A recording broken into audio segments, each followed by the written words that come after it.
Those forms. Fucking hell.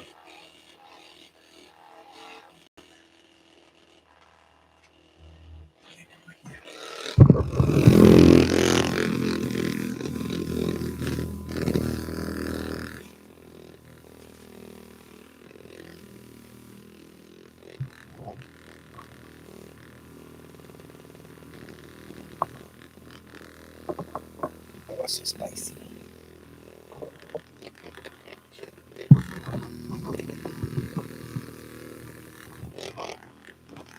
Welcome back to Vibrators Anonymous. Damn, this guy.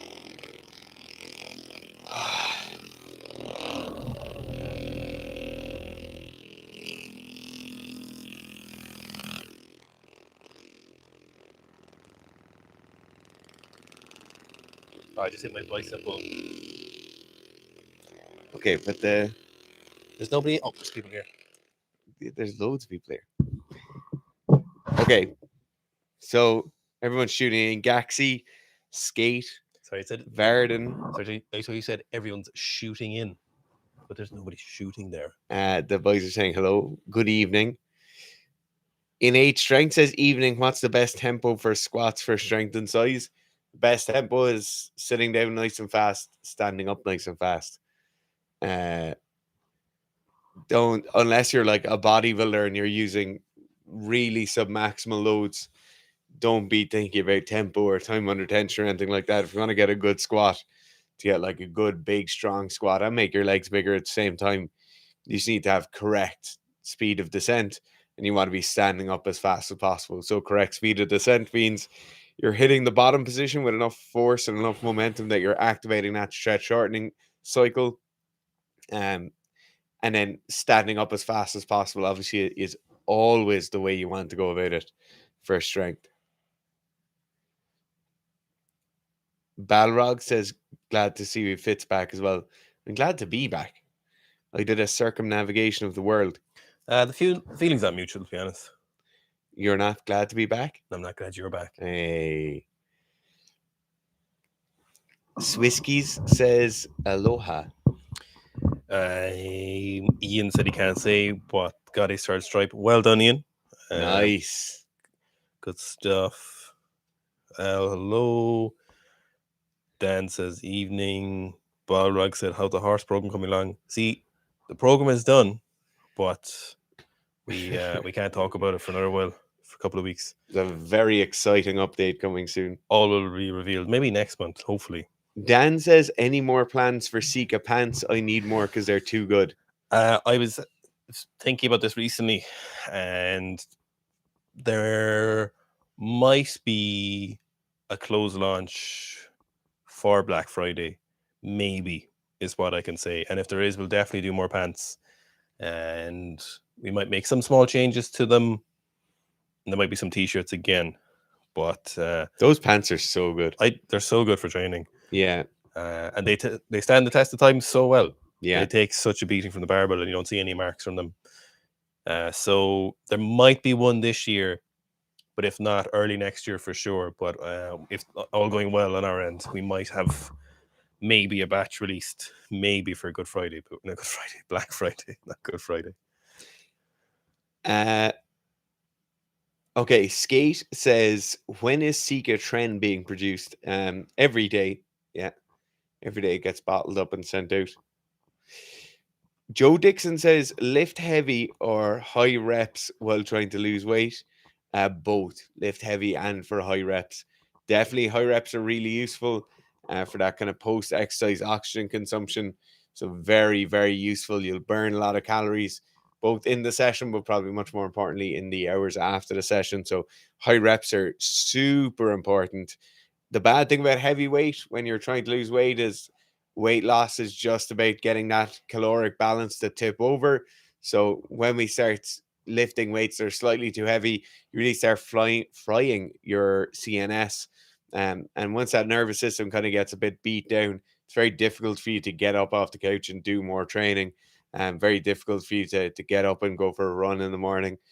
So just be very, very conscious of, don't lift too heavy when you're trying to lose a lot of body weight. If that's the main goal, just a lot of volume, a lot of hard training is the best way to go about it.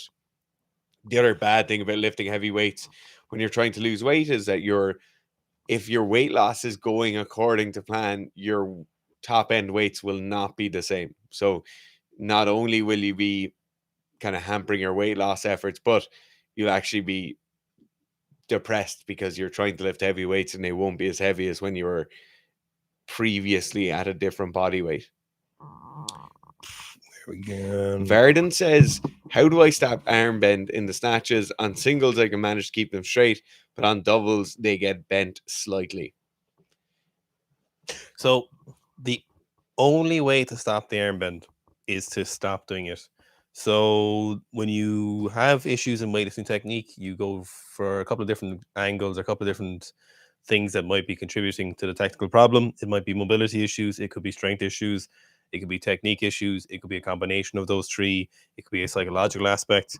Sometimes you need to stop doing something, sometimes you need to start doing something. You need to make a direct or very diligent change in a motor pattern that you have. Unfortunately, the arm bend is one, or fortunately, depending on what way you look at it, is the one where it's not a mobility issue. It's almost certainly not a strength issue, and it's not, it's not. It's not a thing where you need variations. It's not a thing where you need other movements. It's literally something where you need to stop doing it. You just focus on doing the correct rep where your arms are not bent. It's been a very long time of coaching and lifting, and to this day, it's still the only thing that I've seen that stops arm bend is by the lifter focusing on it.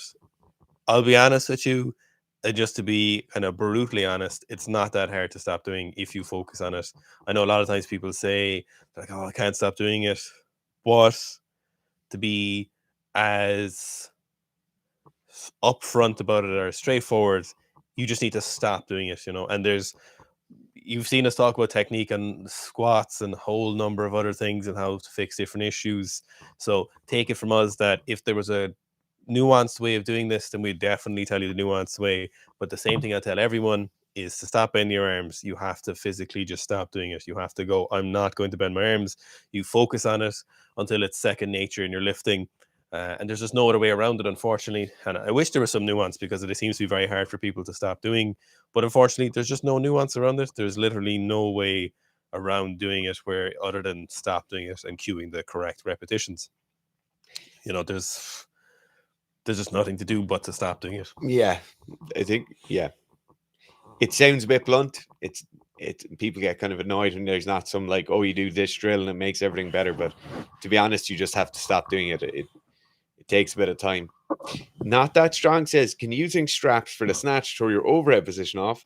I started using them and I've been missing in front on the regular. I'm assuming it's stopping my wrist from cocking back. So a couple of things here.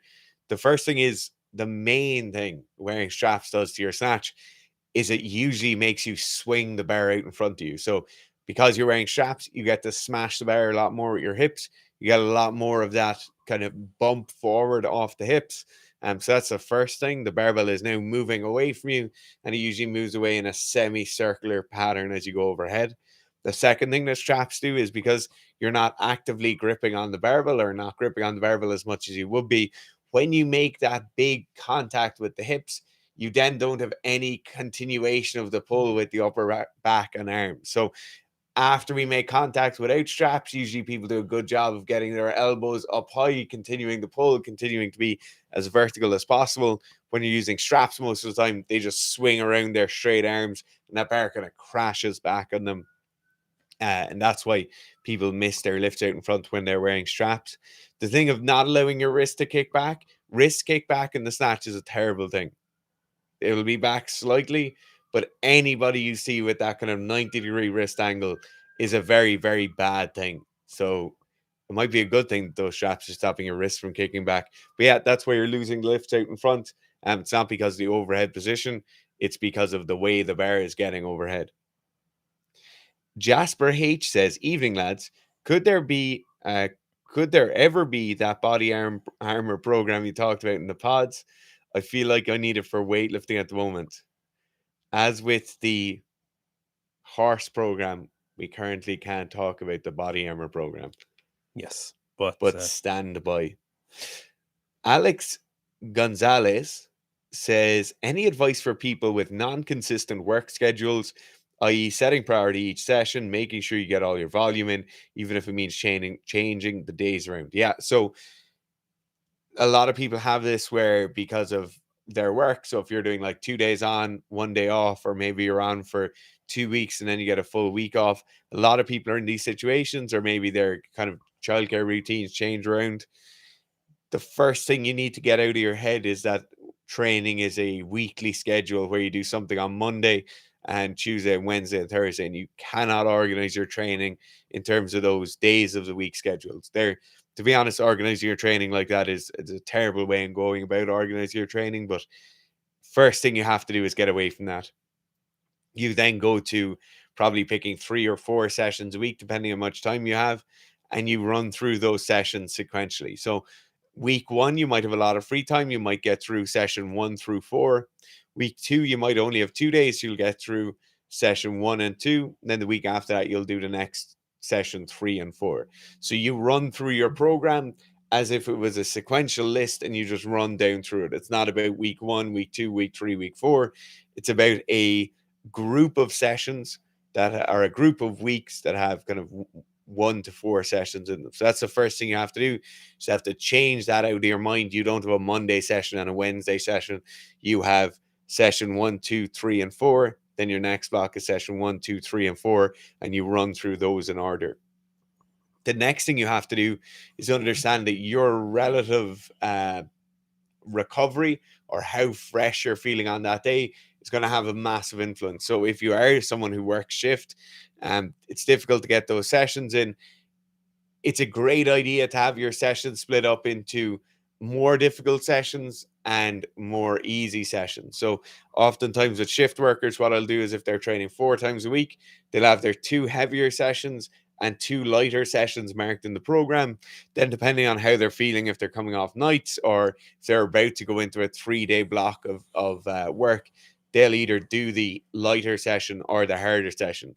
They still have to do all 4 sessions over the course of the week, but they're able to do the session that they have in front of them on the day, rather than kind of struggling through and changing weights and changing volume. You have that ability to kind of pick or plug and play with those sessions. Hi lads, are you going to make any videos about strict press? Nothing in the works at the moment, or any thoughts, but obviously everything is on the cards at some stage, but I'm sure we'll get one eventually. Dan said he only bought 1 pair, which is a huge mistake. He said he wished to walk around in them. Yeah, so they did sell out quite fast. I think it was in the first 2 days. So I'd imagine be the same again next time. Sean Garib says, does weightlifting inevitably cause micro knee tears even with perfect technique? No, not at all.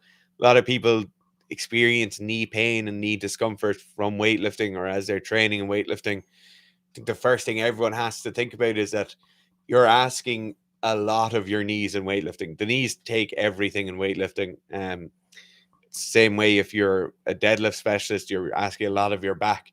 For the deadlift, you're really asking a lot of your knees for weightlifting. So the first thing you have to accept is there's going to be an adaptation period.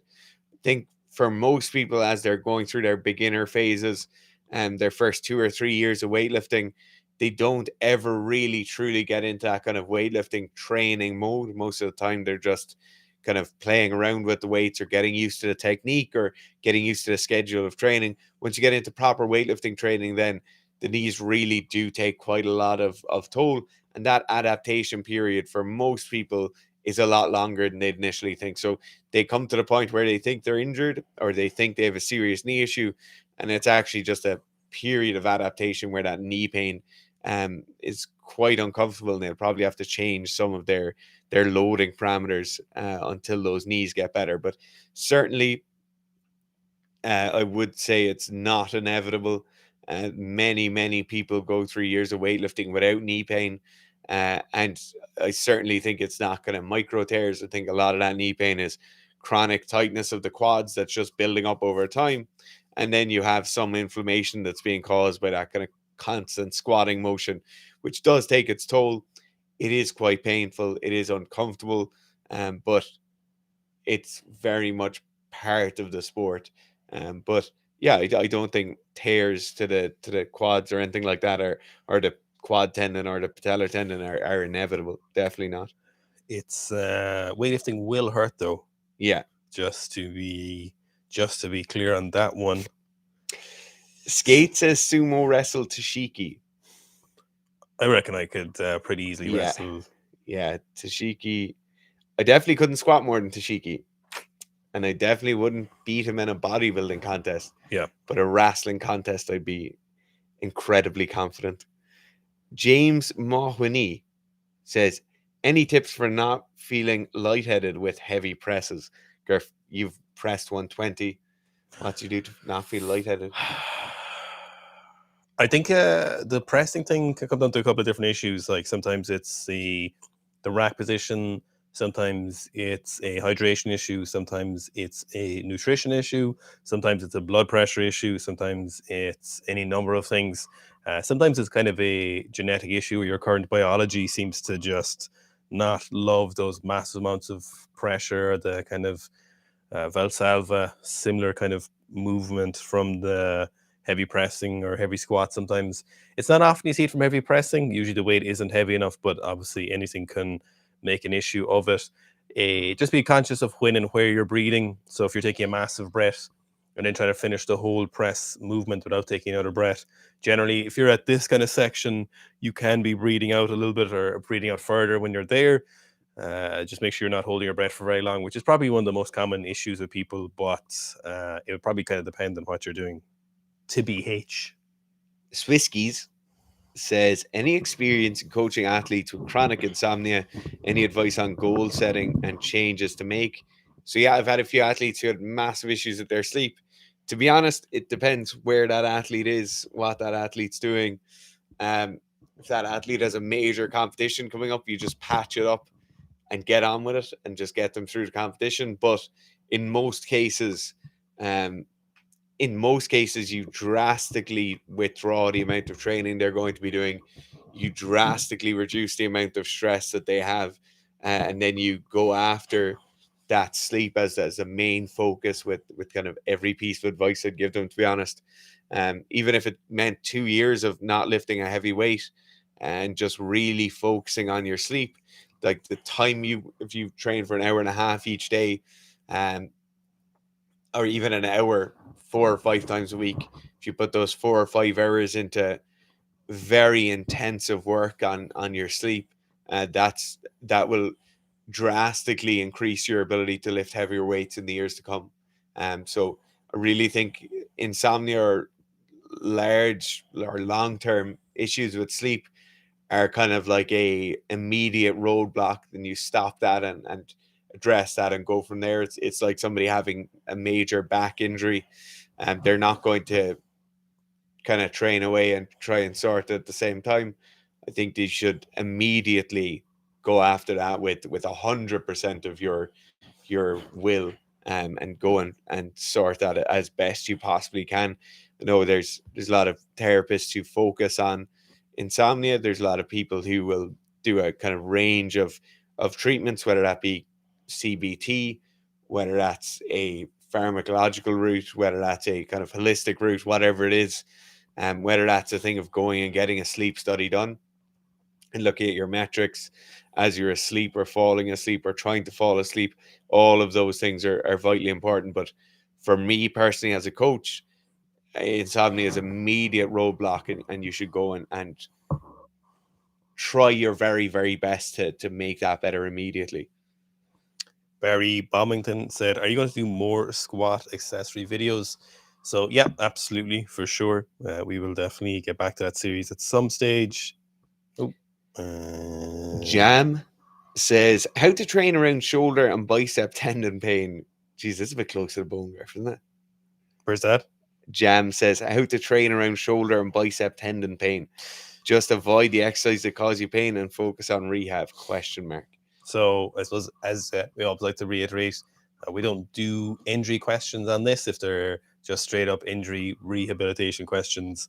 The advice for injuries is always go see a medical or relevant professional, maybe a physiotherapist or a chiropractor or a physical therapist or a neuromuscular therapist or any number of current therapies are available, and see if they can give you some recommendations on what to do. Because, you know, when it comes to pain, the symptoms of pain could have any number of causes, and it's not our area of expertise to diagnose without any look at what you're actually dealing with. Hassan says, how long your co-host with glasses returned to Ireland? I'm not sure. 2 days. Microwaved Toaster said, hello lads, a while ago you mentioned pull-ups could mess up the front rack and overhead position. How come elite lifters do a lot of wide and behind the neck pull-ups, and what should I do? So when we look at elite level lifters, they have a lot of things working in their favor that allow them to maintain optimal positions. They have the time for stretching, they make the time for stretching, they have world-class expert physiotherapists, physical therapists, any number of whatever therapists, again, to help them before and after sessions. They've soft tissue work multiple times a week, sometimes every single day or twice a day, and they're able to ensure that they can keep doing the adequate counterbalancing work that may or may not mess up their positions. They also don't sit at a desk all day long. They likely have very good genetics that allow them to maintain optimal mobility and flexibility, which is, of course, impacted by genetics like all other aspects. And so a combination of these means that most of their stuff is working towards their ability to maintain this front rack and overhead position. A lot of these as well are constrained by weight class athletes, so they're going to keep their weight down, so the amount of muscle mass they'll actually develop from doing these lifts isn't massive. And it's not that, I don't think we would have ever said directly that pull-ups will mess up your front rack or overhead position. I think we might have talked about bench pressing maybe, but pull-ups, I don't think we've ever said pull-ups would really negatively impact an overhead or front rack, really. Yeah, just you have to be careful of anything that's internally rotating your shoulders. But for any elite weightlifters, they're going to have so much working towards their positions being good. You know, for some people, if you're pretty sedentary or you've a normal job, and you get to train 3 or 4 times a week, and you do too many bicep curls, you'll negatively influence your front rack position. You know, so that's why it's so bad to look at elite level lifters. Who was that? Mr. Toaster. Rad Reynolds said, how to deal with one hip being more externally rotated and one being more internally rotated, which leads to lateral hip displacement and bar helicoptering in the very bottom of deep squats. So I suppose the answer here is kind of self-explanatory, is address the mobility issues.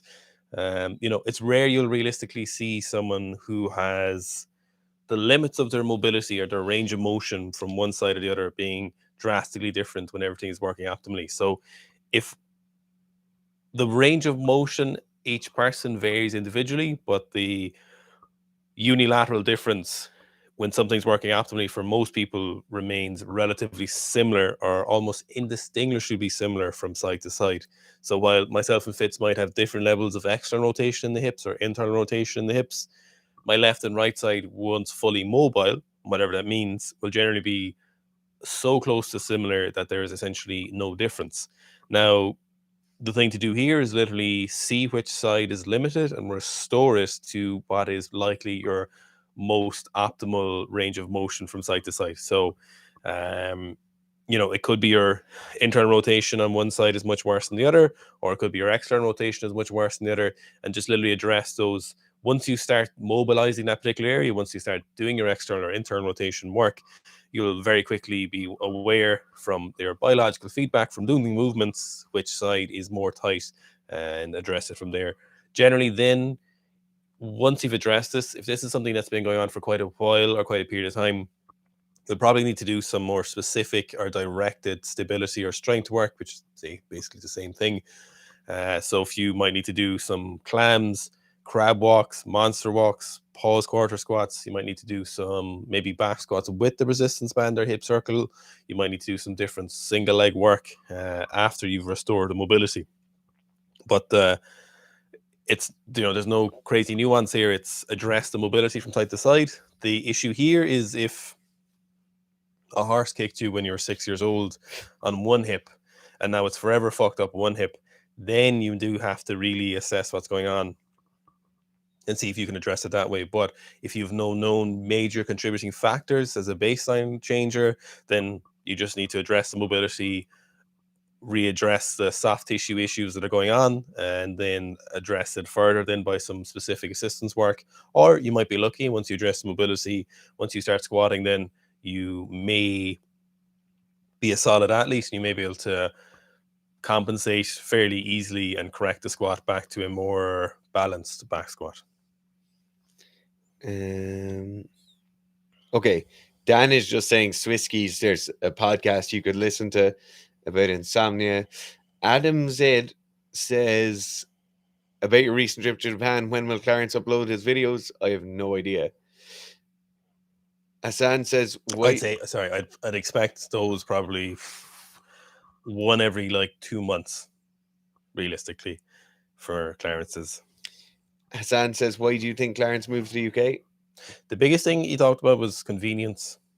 So major city centers or major urban areas, which is the last thing I would ever want to look for. Yeah, the opposite of what these guys want. But that's what Clarence wants, is not to have a car, public transport, amenities all in a very close location, and other numbers of kind of prerequisites basically. And there's many more larger cities in the UK with larger populations that he's more likely to find that.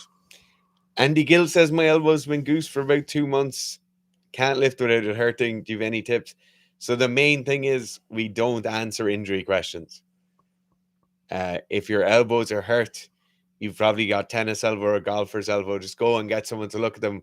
We can't answer injury questions. Luke wants to know what belt you wear. So force drive white belt. Fuck yeah, brother. No, he's asking. I use the hook grip belt. Very similar to the Rogue weightlifting belt, but the Rogue weightlifting belt is quite expensive compared to the hook grip belt, and the hook grip belt is very, very solid boy, very good boy. Very nice. Very nice. Shaw Colton wants to know who will win the All-Ireland final. The All-Ireland's on this weekend? Yeah. So the hurling final was on Sunday. This doesn't make any sense. Yeah. It's July. What's going on? Yeah. What the fuck is going on? It's all changed. No All-Ireland's on Sundays anymore. Just games all the time now. July finishing.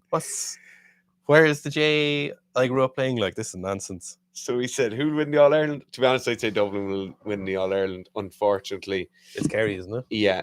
And will you do a video on best GA strength, speed, and endurance training?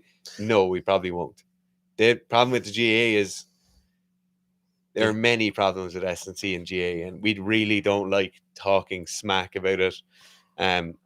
Some of the best GA players in the country have the worst S&C you could possibly imagine. Do you know what the bigger problem with GA is? None of them will spend money on anything.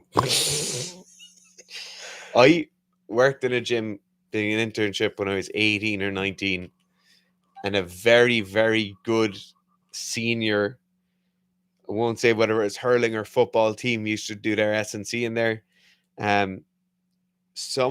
As an 18 or 19-year-old, some of the worst S&C I'd seen programmed, and the next year they came back, and having now fired their physiotherapist, he took over the role as their S&C coach. Oh, lovely.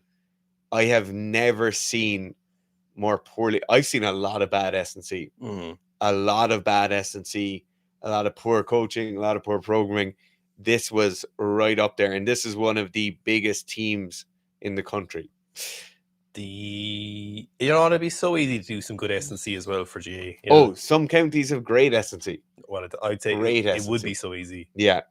Lucas de Mivio says, bonus question, how do I get a better step out of my front foot in the jerk?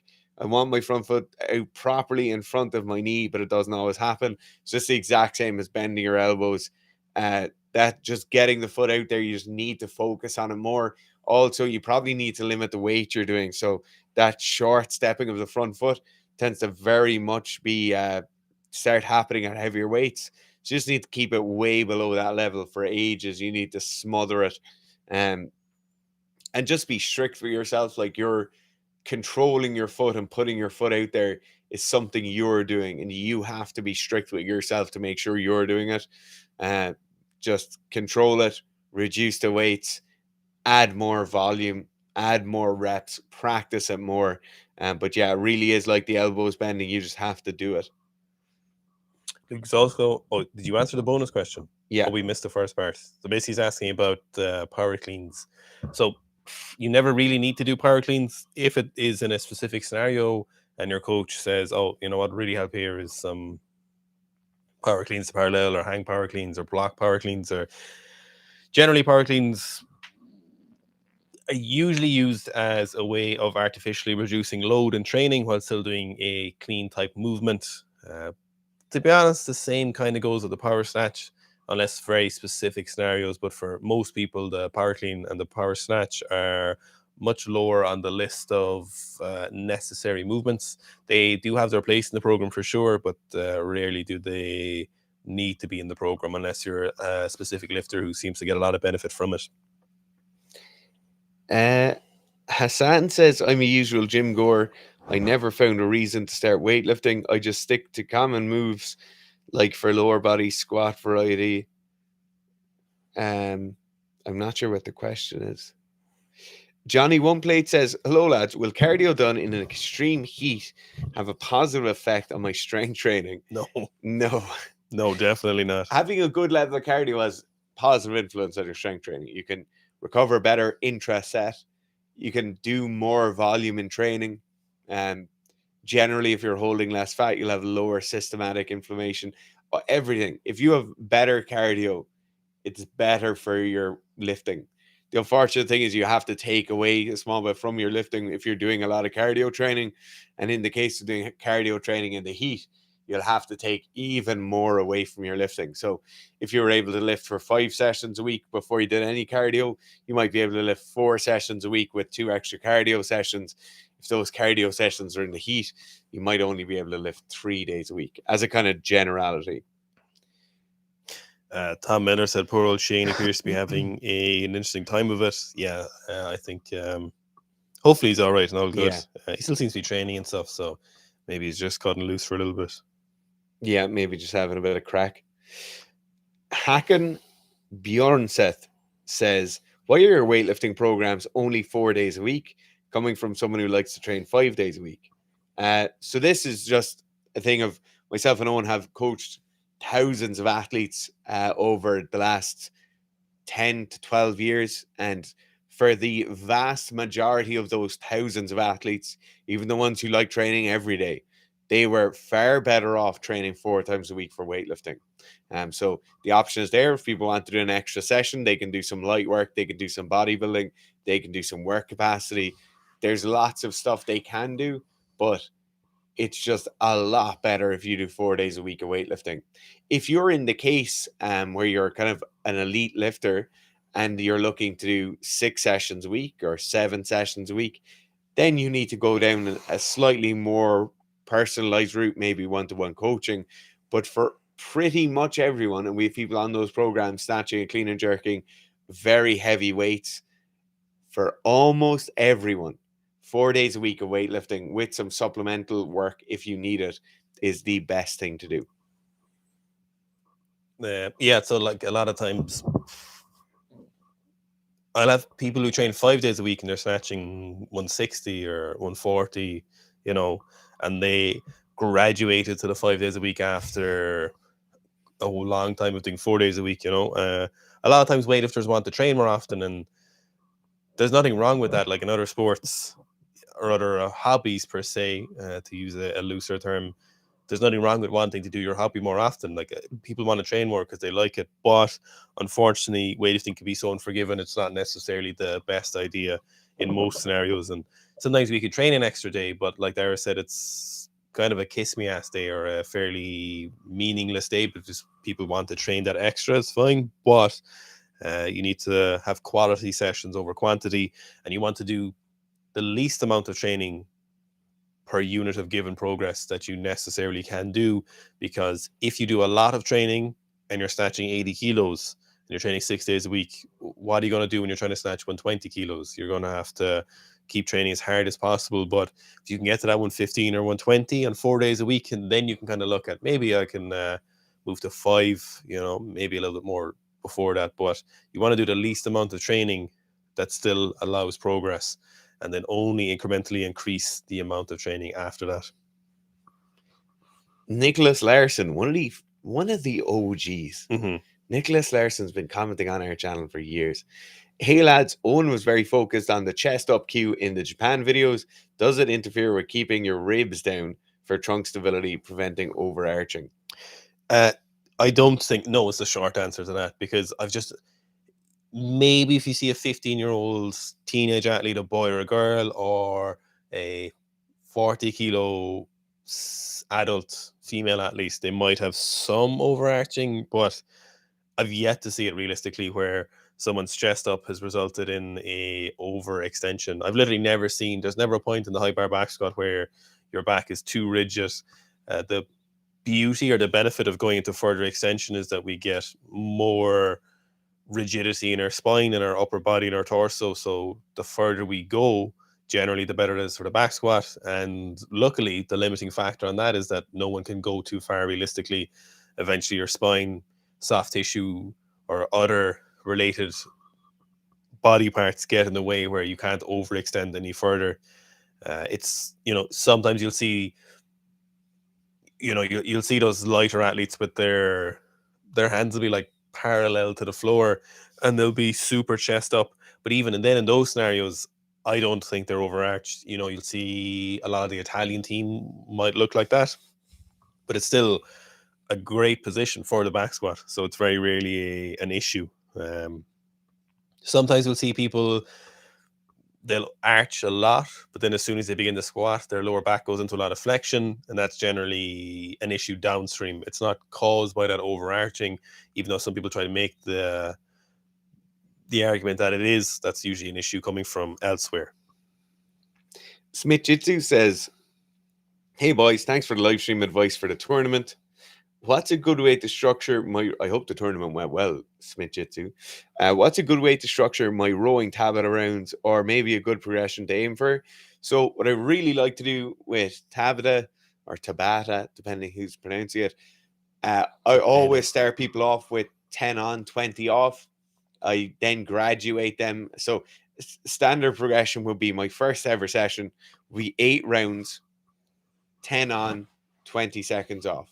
You then take a minute or 2 off, and you do another 8 rounds. So 10 on, 20 off, you do 4 minutes of work, take probably a minute or 2 off, and then another 4 minutes of work. Very, very simple.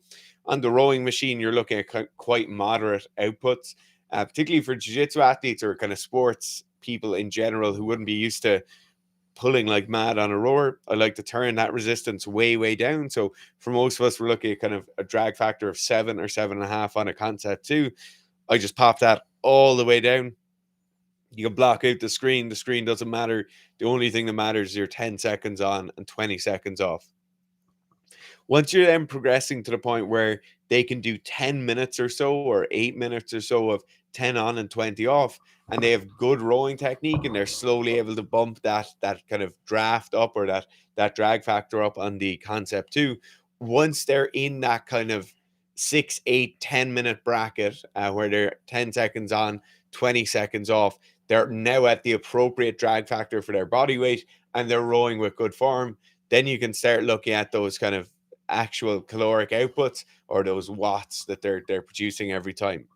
In those cases, for jiu-jitsu athletes, what I really like them to do is, I like them to be pulling hard and then try and be consistent with their wattage over the course of that 10 minutes. So 20 rounds of Tabata isn't a crazy amount of Tabata, and particularly for a jiu-jitsu athlete, 20 rounds where it's quite grip focused, quite posterior chain focused, should be very, very doable. Then once you get to the point where you're doing 10 seconds on, 20 seconds off, 8 to 10 minutes, good power outputs, good wattages, and good amount of drag factor on the machine, you then go 20 seconds on, 10 seconds off. You bring the total amount of work down. So you might only do 12 rounds or 15 rounds on the rowing machine, still with that good form, still with that drag factor up. And then you can start kind of getting into more work rest intervals that aren't necessarily 10 and 20. So for jiu-jitsu, I really like the 20 seconds on, 40 seconds off. I also like 30 on, 30 off. That works very well. But it's definitely something you want to build into with the rowing machine. Rowing machines are a very good tool, but most of the time if you put someone on it who's not a rower, not a crossfitter, or hasn't used a rowing machine extensively, they actually lose some of their value as a training tool, because people will kind of pull the shit out of it, burn their arms out, burn their back out, and then it's not as useful. Buck is asking, can you learn weightlifting by yourself? I'm a total beginner and I want to learn. You know, earlier, maybe in my career, when I said, yeah, and you can kind of figure it out, but my answer now is just no. It's actually, no, you can't. I'm not even sure if some people can learn weightlifting with a coach. No, like you actually can't. You can't learn weightlifting properly. You can't learn this in a scenario where you're really setting yourself up for long-term progress.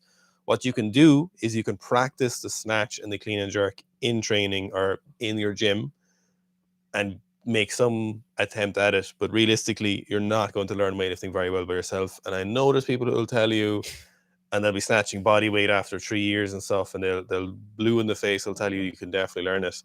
And a high barrier for entry does not make the truth not true. You know, getting a coach is hard. Getting a coach might be relatively expensive. Getting a coach might not be possible in your place or wherever you are, or getting one online or whatever it is. And I'm not trying to sell you our coaching. I would say this, if we were not selling coaching, weightlifting is a very specific high-level sport. I, for example, wouldn't go and try learn jiu-jitsu by myself without a coach. Like,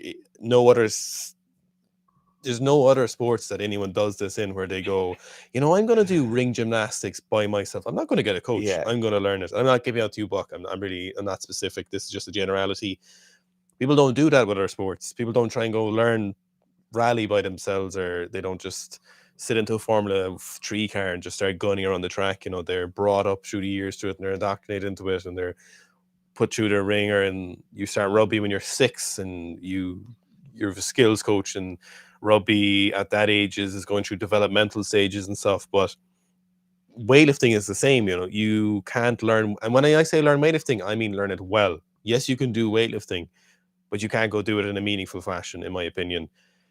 You know, people like to talk about Clarence, for example, but Clarence learned weightlifting to a certain extent. His technique was arguably very poor at the time.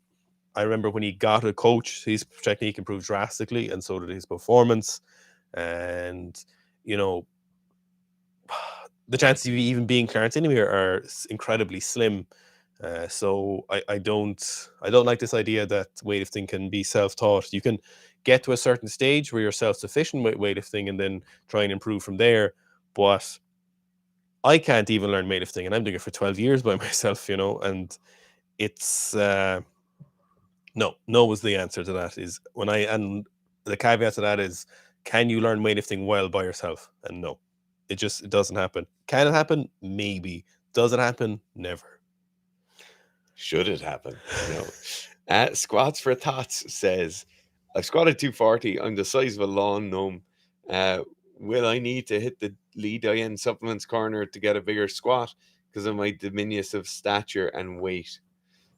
Diminutive stature is great for squatting. So if you said you were the size of a giraffe, I'd say lead supplements will be even more useful, or even more needed. Max Offerman says, I wanted to train the 200-meter sprint for self-defense purposes. Should I train in street shoes or more like a sprinter? I just train in kind of normal running shoes. I wouldn't train in like Cleats. No, spikes. Spikes. I wouldn't train in spikes. I wouldn't train in like a pair of Vans. I just get a good pair of running shoes and train in those, to be honest. Somewhere kind of moderate in the middle. Where we go? Oh shit, we lost it. Spiral BJJ says, have you boys seen the trend of using ecological dynamics and constraint-led approaches to teach BJJ? Oh, some of those phrases just tickle my brain. You do like it? Oh yeah. It hits a certain part. No, so Standard Jiu-Jitsu out of Maryland has been putting out interesting content with zero drilling. So can I, before you just add your bit, I think you can't learn Jiu-Jitsu without some drilling. After a certain while, there's different stages of learning, but if you can't practice you can't practice movements you don't know in live practice, So I think you have to do some drilling after a certain stage. I think it's kind of, I've seen some of those videos and just, I don't think it's, it kind of goes back to the weightlifting thing. Yeah. Like, you have to practice things really slowly. There is lots of very good evidence in skill development, and there's a very, not rigid protocol, but there's well laid out principles for learning skills, and isolated and slowly in a controlled environment is one of the very important parts of that. Yeah, I think some of the constraint-led stuff is really valuable to get people into the concept of why they're doing something. And you'll see this in every sport where someone will start explaining something. They'll be explaining coyote guard.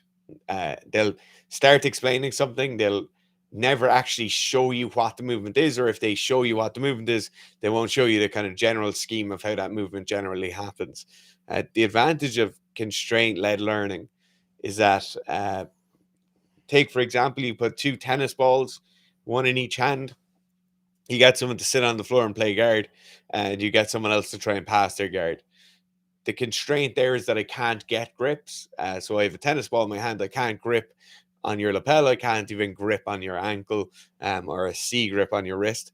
What then that forces someone to do is go on their back and get their legs into the game. Now, there's a lot of specific things in getting your legs engaged and getting your legs to play guard effectively that would be very good to do some specific drilling with. So you have the advantage is that I've now been forced into getting my legs engaged, getting my legs playing guard. I'm manipulating my body in a way I wouldn't be manipulating it if I simply had my normal grips. I'd probably stay sat upright and look to get grips immediately. So in that case, it's very, very good because it forces someone to use something they're probably not already using, and it forces them to use it in a quite natural way. So rather than kind of getting them to just getting it to just happen, rarely do those things just happen. So I like constraint-led learning, but it always has to be in conjunction with some sort of specific. So in kind of pedagogy literature, you'll see this as whole part whole. You'll get an athlete into a drill or into a game where they'll experience the whole movement, or they'll experience that whole skill.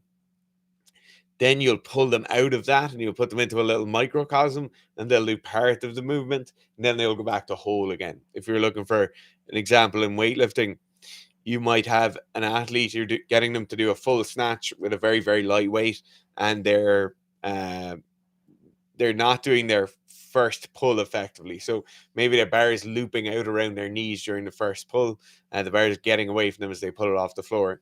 That would be the whole. Then you pull the athlete out of that situation. You might need to take some weight off, and you'd get them to do tempo pulls off the floor, a slow pull, slow first pull, or maybe a first pull where you pause at the knee and they can feel the position, and then they do the snatch afterwards, and then you go back to doing full. So that'll be whole part whole. That's very, very well documented. But I like it. It's good that people are trying to innovate, and good that people are looking into literature and seeing what is the best way for humans to learn things. But I definitely think people will find this as their hill to die on, their patch to put on their shirt, that we're only whatever way. I definitely think you should be using everything to your advantage. I think probably the biggest problem with learning jiu-jitsu is that, unfortunately, it's a super individual sport taught in a large group environment, and classes have to follow some kind of structure for the benefit of a positive customer experience that is still viable financially. So what does that mean? It means one coach per class trying to teach a bunch of massively diverse, talented or untalented people a very, very, very, very complex skill. Arguably one of the most complex sports in terms of skills to learn. And then vary this from athletic talents to strength to speed, mobility, cognitive processing. So for elite level athletes, learning jiu-jitsu or progressing their jiu-jitsu is going to be so different from you trying to teach a load of white belts who can't even focus on you when you're doing the drill, and then can't remember what you said after. It's kind of a constraint based on the business model. I think is probably the biggest thing people who are trying to move away from, and that makes perfect sense. The people who are trying to really take it seriously should definitely have a different teaching model or learning model compared to the class environment, and there's maybe some classes, some places you spend too long drilling, or one of the critiques from John Danner I heard him talk about is that once you start putting a really large number of drills in place, you're just going to start teaching or practicing those drills lazily as possible. And I definitely agree with that. If you're given a really long time to do drills, you're realistically, once you've got that drill down confidently, you're just going to start, unless you're a really diligent athlete. Like I know, for example, Fitz, if he's 5 minutes, will try and do every single rep for those 5 minutes as perfectly as possible. Whereas another athlete, this athlete might have got it correct after a minute, will just kind of be like looking for the coach, see if he's looking, and then practice it again. Or they'll just kind of really start half-assing it, There's So a lot of looking at the clock. a lot of looking at the clock, looking if the coach is looking for some people. And, you actually could argue maybe that they're correct. Like once you've got it down, maybe you don't need to keep doing it or something like that. I don't know. But I think a lot of the learning currently is based on the business model used in jiu-jitsu. And there's definitely a lot to be developed in jiu-jitsu. It's a very baby sport compared to other sports at the moment. And, if you talk to, and I've asked load, because this is one of my main questions I ask upper belts if I get to know them, I get a chance to talk to them. Once you hit purple belt and up, who's helping you, who's coaching you, who's showing you what to do? And the answer I get from kind of purple belts and a little bit of brown belts, it's all very self-taught, directive learning. And they either say, I've no game, or then it might come down to they actually have specific stuff they work on. But like, who shows you new stuff? And it's generally self-directed. And then if you talk to some very good upper belts, if you talk to some black belts, if you ask them, they will say to stick one specific thing, and they'll say you should be looking at that for about 6 months until you get it better, and it's a very new sport, and it's there's a lot to go with such a complex sport, I think. Yeah. Smith Jitsu says, how is your jiu-jitsu training abroad? Japan has some very good BJJ athletes, especially in the lighter weight classes. So we trained in Wire Jiu-Jitsu in Seoul, and that was phenomenal. It was one of their purple belts took the class the first day. Very, very good. Some fucking killers there as well. And then the second day, their head coach took the 2 classes, and it was phenomenally good. Really, really good. Slightly different class structure from what we do. It was really good to do it. The biggest regret I have from the whole trip is that when we were in Japan, we didn't do jiu-jitsu. But it was just, we had a lot of other stuff going on, so we just weren't able to. But yeah, I could not recommend highly enough Wire Jiu-Jitsu in Seoul. I think they have 3 different gyms. Really, really good.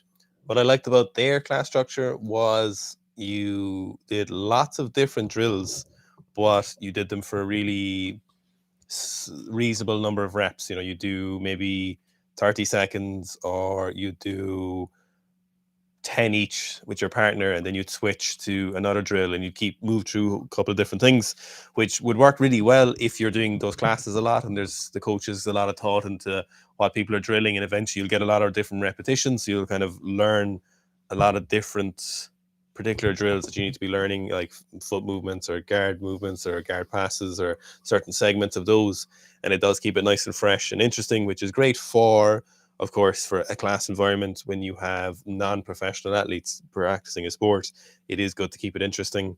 It's one of the reasons CrossFit did so well, is there's such a diverse but challenging number of movements that they can do. And so you're always given an opportunity to progress on something that you're good at, and then do stuff that you're bad at, and you can tolerate that because there's other stuff coming up that you do like doing. And so I think jiu-jitsu is kind of similar in that fashion. We pick a couple of questions. Sure.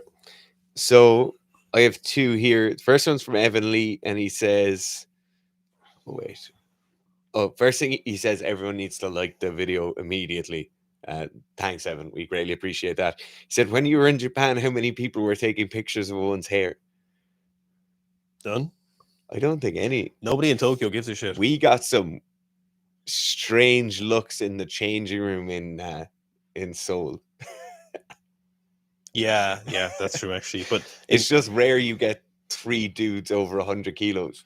nobody in Tokyo No, gave a thing. Even at Zach, he was like, is Zach 6'4", 5", was it or something? even more. I think Is it Zach's like 6'6"? 6'6". Nobody cares at all. I don't think people in Tokyo give a shit. And then Jamie Williams says, I'm coming to Cork for a weekend soon. Where should I eat? Where should I drink? And where should I train? So, firstly, where you should train. If you're in Cork City, go to Cork Weightlifting Club. Text them, see if they're open.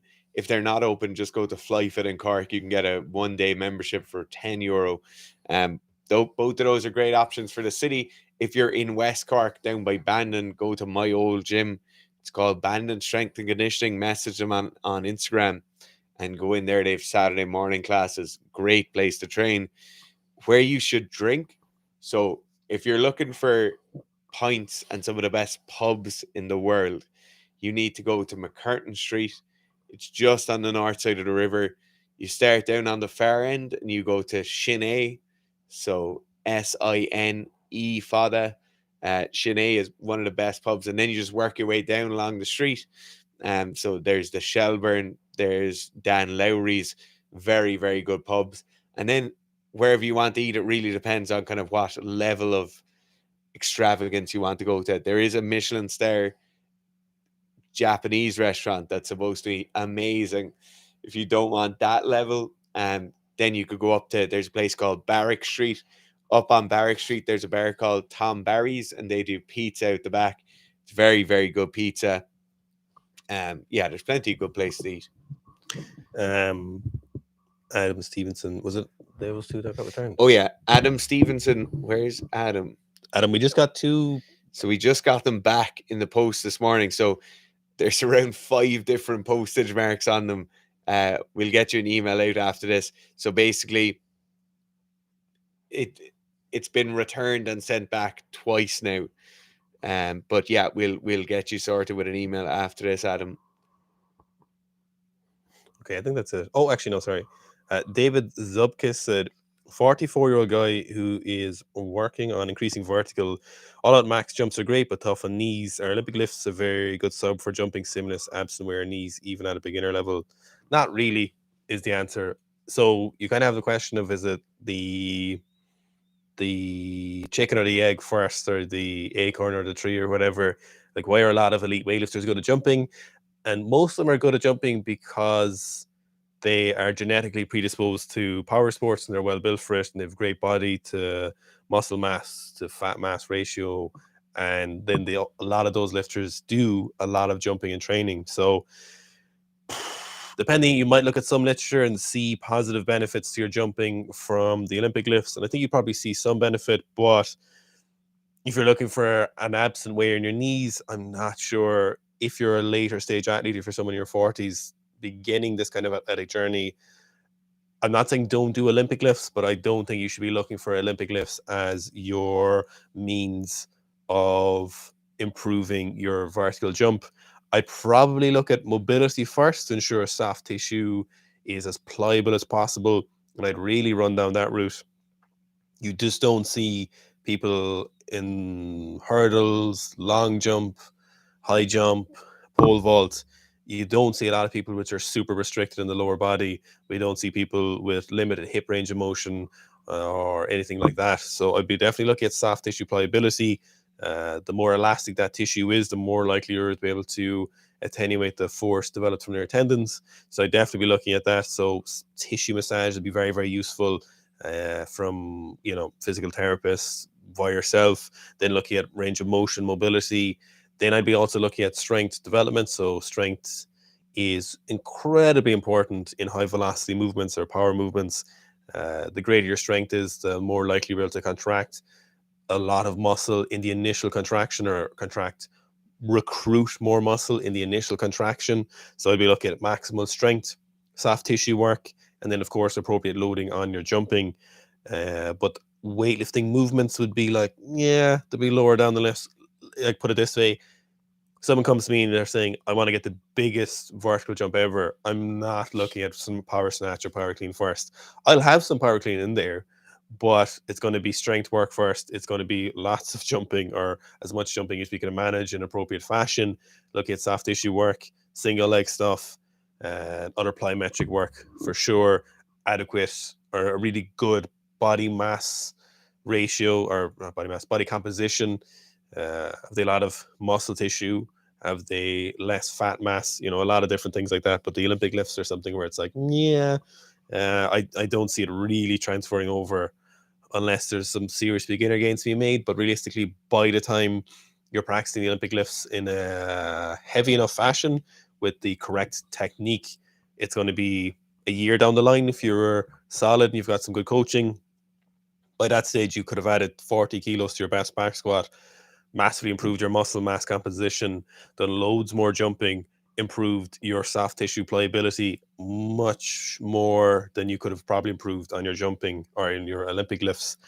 So that stage, it'll be much lower down the list. You can do them if you want to, and it's definitely not going to make your jumping worse, for sure. I'd be very confident in saying that. Unless you get injured from it, then obviously it's going to make your jumping worse. But it's like, yeah, and I don't see it. And to be honest, we just don't see the best jumpers using the Olympic lift all that often when it comes to that.